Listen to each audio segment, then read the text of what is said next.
All right, what's going on, guys? It's Trader here, and you're watching another film breakdown over at HawgBeat.com. Today, we're going to be taking a look at Arkansas's final scholarship member of the 2022 recruiting class, transfer defensive tackle Taylor Lewis. A big pickup and one that, over the last week has kind of seemed, after he took an official visit, it seemed like it was kind of in the works. But Sam Pittman did put a big premium on defensive linemen in this class, bringing in four guys. And Lewis is the last one in that group. So we are going to take a look at his highlights that he posted out for Arkansas fans to get excited about. We're going to be breaking those down. But before we get into that, make sure you guys do leave a like and subscribe to the channel if you want to see more content just like this. We've got these film breakdowns coming out every single week, as well as full episodes of the HawgBeat Hour, the Diamond Hogs podcast, Andrew Hutchinson's Know the Foe. I'm sure that may be making an appearance again with Arkansas heading to Stillwater for the regional in the NCAA tournament coming up for baseball. We've also got baseball, football, basketball, practice clips, highlights, basically everything you need if you want to stay in the loop with Arkansas Razorback athletics, as well as definitely more coverage over at HawgBeat.com. We have our written coverage. We have stuff from the national guys coming in there as well as our premium message board, the Trough. And right now we have a deal going on for college students where if you email Andrew Hutchinson 413@gmail.com with your .edu email address, so you do have to be a college student, but email that with your .edu email address, you get a full year of coverage over at HawgBeat.com, which is usually about $100 value, and you get that for $11.95. It is you can't beat that deal. You're not going to find better Razorback coverage anywhere in the market, and for that price, it's really a no-brainer if you want to keep up to date with what's going on with your Arkansas Razorbacks. Without further ado, let's go ahead and pop over to the highlights. As I mentioned, today we're going to be taking a look at Arkansas's newest commitment in the 2022 class and their last commitment as far as a scholarship player goes in the class. Taylor Lewis out of JUCO. The first, I did mention that Arkansas has brought in four defensive line players after putting a premium on the position throughout the entirety of the offseason. Lewis is the first JUCO prospect, and he's one of the highest rated JUCO prospects in the country. You see he is even the self-proclaimed best JUCO D tackle, and I'm sure a lot of rankings don't have him too far off of that from what I've seen. But I am very excited to look at this highlight reel. Really did make an impact for his school last year out in California, and has the opportunity for 2 more years to play at Arkansas. So could be a potentially significant impactor right away for Arkansas, given the lack of depth at the defensive tackle position. 6'3", 295, impressive size, down in the middle, and also provides a little bit of experience, not necessarily at the FBS or the Power 5 level, but experience within the college game, and the opportunity to get someone in there who is a little bit more seasoned, does have that real game experience at the position, because defensive tackle is a hard position to come in and dominate right away in college. So I'm very excited to check this out, and without further ado, let's get into it. So we see their Northern Conference first team.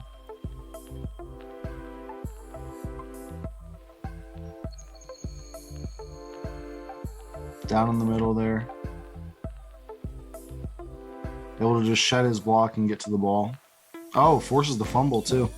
Able to punch it out. Heck of a play there. Gets tripled there and is still able to force his way. The running back there just searching for any way to get some positive yardage, and Lewis clogs up the middle. Really impressive technique there of just getting his hands extended. I'm sure that'll be a common theme here, but getting his hands extended, getting that leverage against the lineman, and giving himself an opportunity to really do whatever he wants from that position with his arms pressed out. Looks like they run a 3 down front. Just really makes the line messy. He gets in there and forces the offense to go into chaos mode. And you love to see a player dominating at the JUCO level, especially when he's going to be coming into the SEC. You want to see that physical dominance, and you're seeing it here clearly with Lewis. Just an immediate gets hands on, shrugs the offensive lineman's hands, and is able to just get that control at the line of scrimmage. He's dominating the line of scrimmage right now. I say it every time, but it is a highlight reel. But you see that same technique throughout the entirety of what they're able to do, because it's just built into them. And you can see here he extends his hands out, uses his legs, keeps his head up, allows for him to really read the backfield and see what's going on. This one says bear paws, potentially a bat down. Yeah, that's what it's going to look like. Able to bat that one away and into the hands of his defensive back there. Forced a couple turnovers already, and that's a huge part of winning and losing games, is winning that turnover margin. Quick off the ball there and just stuffs the line.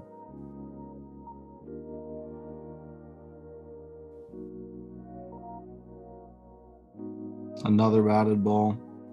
Just so disruptive from that middle spot. Seems like he's controlling that entire portion of the field. Quick get off, gets his hands up, presses out, creates space, and allows for him to really just do whatever he wants. And I know I've been saying it, but when you have that possibility, it makes it so much smoother for the rest of the defense to do their job when you're able to kind of just control your portion and have your way with the scheme.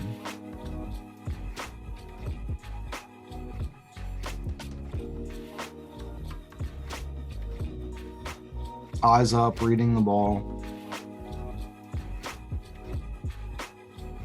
It appears as though Arkansas is getting a really fundamentally sound kid in Taylor Lewis here.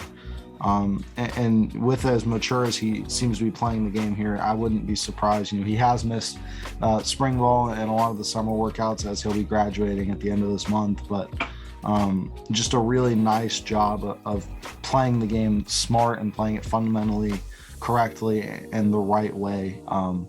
Really will get you opportunities to be an early impactor for wherever you're going. Even if that team is a riser in the SEC West like Arkansas.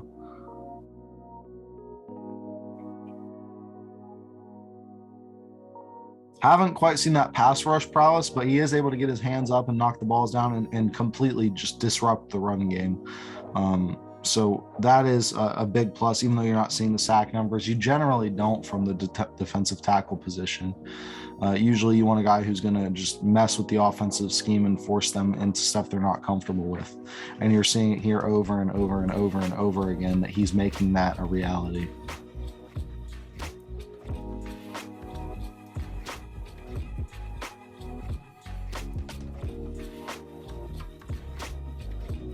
Able to reach back there and bring him down with one arm.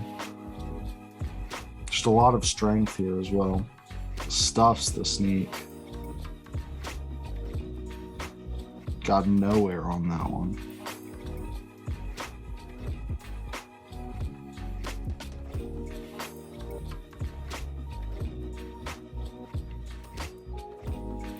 Just looks significantly bigger than a lot of these players out here as well.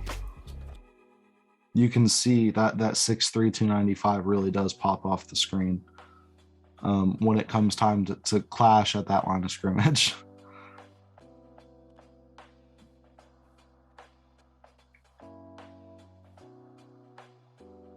And that's going to do it. All right, folks, and there is a look at Arkansas's newest commitment. Once again, the last commitment to presumably receive a scholarship in the 2022 class. Taylor Lewis, out of the JUCO ranks, really, really impressed with what he was able to provide. It is different. It's very clearly different going from the JUCO level into the FBS, let alone the Power 5 and the SEC West, which is widely regarded as the nation's best division. At the Power 5 level, it is a really interesting dynamic. They're being able to see, hey, He plays mature. He plays fundamentally sound, able to get his hands up on those pass opportunities from the offenses. It just gets his hands up and disrupts the play. You see, he bats balls down. He forces balls to be misguided, and we even saw an interception out of that with what I think he described as bear paws. And you see that he completely just shuts down the run game, is able to get a quick extension out, able to press his arms out to the chest of the offensive tackle or the offensive lineman, so generally the center of the guard, and really just have his way with the offense. Stays low, gets that leverage, and is able to shed one way or another whenever the hole appears like it's opening up. And you see it time and time again. He's able to just bring the runner down like it's no issue. Once again, it is going to be a little bit different going to the SEC, but he does have the size, 6'3", 295. I'm sure getting with the Arkansas strength staff will likely help even get him a little bit bigger and allow him to take up even more space down in that middle. But as far as what I saw on this film in his second year of playing time and the highlights that he tweeted out for Arkansas fans, really, really impressed with what I saw. And it's clear to see why Sam Pittman and Deke Adams and this defensive staff were so excited about bringing in Lewis as their last scholarship player in the 2022 class.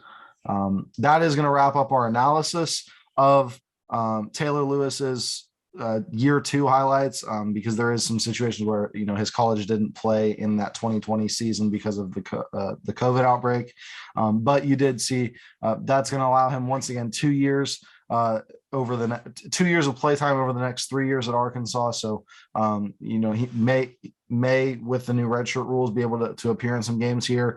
Who knows what the impact is going to be as early as the 2022 season, but it's clear to see that he provides a valuable bit of potential for this Razorback staff over the next couple of years. Definitely, once again, if you did enjoy this video, leave a like and subscribe. Leave a comment. Let us know who you want to see their film broken down next.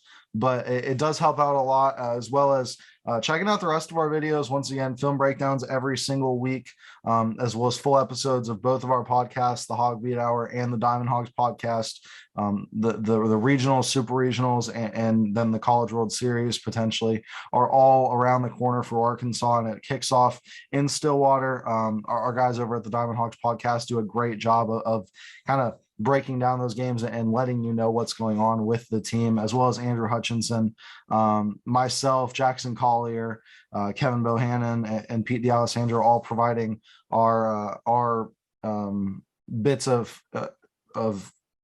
knowledge and stuff that we have going on. As far as I cover recruiting, Hutch does everything for every sport, and then you see Jackson Collier doing a great job with basketball as well. Mason Cho and then Robert Stewart do a great job with baseball. Just a really solid team over at HawgBeat, and you can get all of our premium content as well as the free content we do offer over at HawgBeat.com by emailing Andrew Hutchinson 413@gmail.com with your .edu email address. For a full year of that coverage for just $11.95, access to the message board, you really can't top it. I'll say it time and time again. I do believe that HawgBeat has the best coverage of Razorback athletics in Northwest Arkansas, and that's really a steal if you think about it. Being able to be more plugged in with the team that you care about, it is valuable. Coming in, I wasn't quite sure how important that could be, but it really does allow for some truly like beyond the scenes knowledge that most people just don't know about. So I definitely recommend doing that if you're a huge Razorback fan and you want to stay plugged in, as well as a college student. And even if you can't take advantage of that deal, still the best coverage in Razorback athletics, and you're able to go subscribe monthly, yearly, or even just go check out our free content over at the site. You won't be disappointed, I can promise you that. So that is going to wrap it up for me here. I'm Alex Trader, and I'll see you next time.